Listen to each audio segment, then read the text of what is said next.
നിധി, ഈ porn videos ലൈഫിൽ ഒരുപാട് നെഗറ്റീവ് പ്രശ്നങ്ങൾ ഉണ്ടാക്കുന്നുണ്ടല്ലേ? ഉണ്ട്. അതിൽ പ്രധാനപ്പെട്ട ചില കാര്യങ്ങൾ എന്ന് വെച്ച് കഴിഞ്ഞാൽ ഈ വീഡിയോസുകൾ കാണുന്ന എല്ലാം റിയാലിറ്റി അല്ല. ഇപ്പം അവിടെ റൊമാൻസിന് പ്രാധാന്യമില്ല, പാർട്ണറിന്റെ ഇമോഷന് പ്രാധാന്യമില്ല, അവരുടെ ഇഷ്ടവും അനിഷ്ടങ്ങൾക്കും പ്രാധാന്യമില്ല, കൺസെന്റിന് പ്രാധാന്യമില്ല.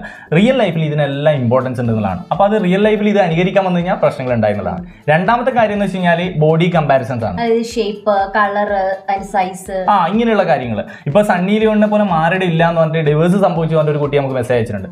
അനാവശ്യമായിട്ടുള്ള കമ്പാരിസൺസിന് മുതിരേണ്ട കാര്യമില്ല. ഓരോ ആൾക്കാരും യുണീക്ക് ആണെന്നുള്ളതാണ് അതിന്റെ ഒരു വസ്തുത എന്നുള്ളത്. മൂന്നാമത്തെ കാര്യം എന്താണെന്ന് വെച്ചാൽ ടൈമിങ്ങുമായി ബന്ധപ്പെട്ട കാര്യങ്ങളുണ്ട്. ഇപ്പൊ വീഡിയോയിൽ കാണുന്നവർ 1 മണിക്കൂർ കണ്ടിന്യൂസ് ആയിട്ട് പെർഫോം ചെയ്യുന്നു എന്നൊക്കെയുള്ള ചിന്തകൾ. അപ്പോൾ യഥാർത്ഥത്തിൽ കാര്യം വരുമ്പോൾ ഇങ്ങനെയൊന്നും അല്ല സംഭവം എന്നുള്ളത്. അവർ കട്ട് സീനുകളായിട്ടാണ് വീഡിയോയിൽ ചിത്രീകരിക്കുന്നത്. അല്ല എങ്കിൽ കൂടുതൽ ടൈമിംഗ് കിട്ടാൻ വേണ്ടിയിട്ട് അനസ്തെറ്റിക് കണ്ടന്റുകളൊക്കെ ഉപയോഗിക്കുന്നുണ്ട്. അപ്പോൾ അങ്ങനെയൊക്കെ ആയിരിക്കും അവരുടെ ടൈമിംഗ് കൂടുതലായിട്ട് കാണിക്കുന്നത്. റിയൽ ലൈഫിലോ അങ്ങനെയൊന്നും സമയം കിട്ടില്ല എന്നുള്ളതാണ് അതിന്റെ വസ്തുത എന്നുള്ളത്. ഇനി പിന്നെ രതിമൂർച്ചയുടെ കേസിലോട്ട് വരുമ്പോൾ അത് കൂടുതൽ എക്സാജറിക് ആയിട്ട് വീഡിയോസുകൾ കാണിക്കുന്നുണ്ടാവും. റിയാലിറ്റിയിൽ ചിലപ്പോൾ അത് അങ്ങനെ ആവണമെന്നില്ല.